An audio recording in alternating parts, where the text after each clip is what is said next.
everybody. Zachary Levi here in the heart of London's famous West End. Behind me is BAFTA, the British Academy for Film and Television Arts.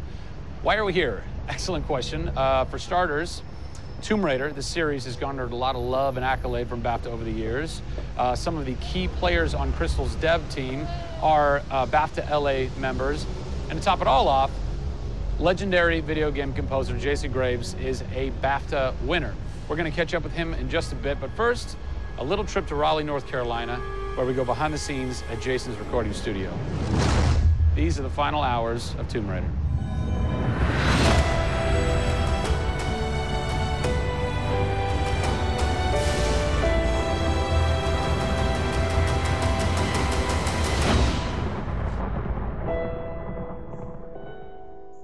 First thing we did was the theme.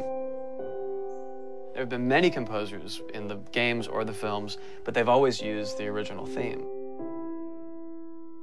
They said, we want to start with a clean slate, new theme. I did it on piano, very simple. I was really scared just to send it because I'm like, I don't know, I think this really works, I think I like it. We ended up taking that exact theme. The first demo I sent was on the first trailer. That exact same arrangement.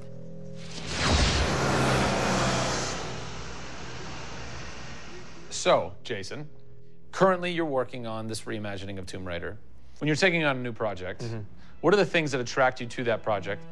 The heritage of a particular game, I think, obviously. And don't even get me started on Tomb Raider. I literally almost drove off the road. I was on the phone with the audio director. Like, oh, stoplight! And I had to pull over a little bit to not hit the car behind me. What I loved about Tomb Raider, what really drew me to the project was they had no pre-existing conditions. Because they wanted to get out of what it used to be. They wanted something new. They wanted something fresh. Jason's done hundreds of games by this point. He was an easy choice for us to go with on paper because he has such great experience. I listened through a lot of different material from a lot of different composers. I was really taken by how well he did the intimate stuff. The textures and the real, intimate and vulnerable bits that we needed to highlight in the game were a great match for us. What is square one for you when you start wrapping your head around it going, this is where I feel like this world is going to exist? Main theme, call me old-fashioned. Then it was a matter of finding out what kind of percussion would work. And always going back to the melody and the theme, because that's kind of the heart of the game. The most signature thing that we need to get right is Lara's theme.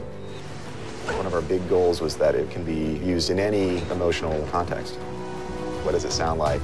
High action.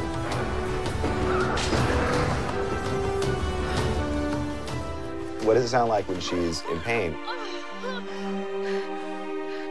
For music, the gameplay and the concept art, especially with the scavengers and kind of the shanty town, corrugated metal, how everything's kind of this amalgam of different stuff that they found on the island. Like, that's what I want the music to sound like. The bad guys are playing the music now. Alex said something like, it'd be really cool to have something, chains on a metal board or like you're banging a metal fence. 2 weeks later, Jason calls me up and he's like, so, this guy who's like this sculptor who lives right around the corner from me, I was talking to him about the idea of creating an instrument. And I'm like, that sounds completely insane. We have to do that. Tackling the score to one of the most iconic franchises in the world brought a unique challenge. How best to capture the emotional timbre of the characters and island in music? People, I give you the instrument.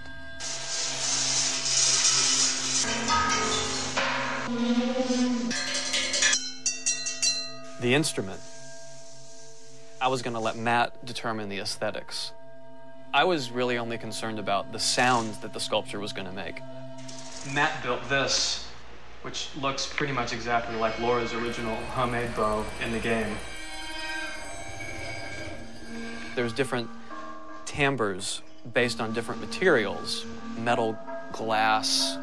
It's a direct line from the plot, the characters, the story, the environment, straight to the sculpture.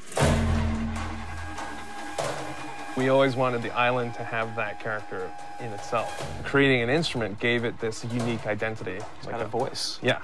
The very beginning of the game is nothing but the instrument.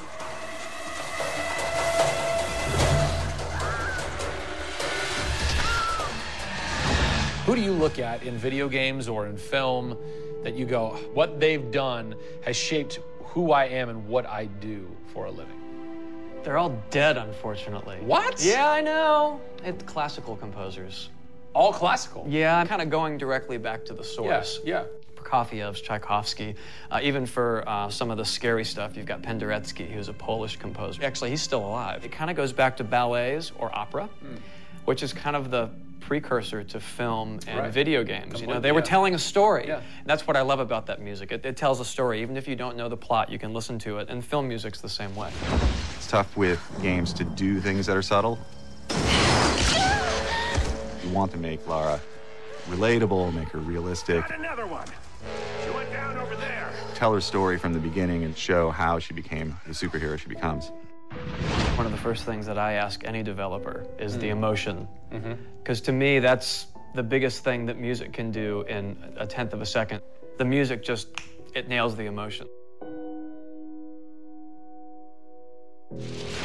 Wow, that was amazing, huh?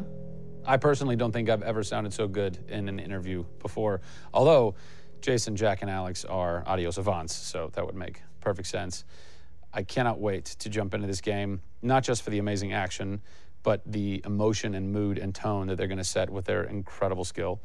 Tune in next time for a special secret announcement that is going to change the way you play Tomb Raider forever. See you soon.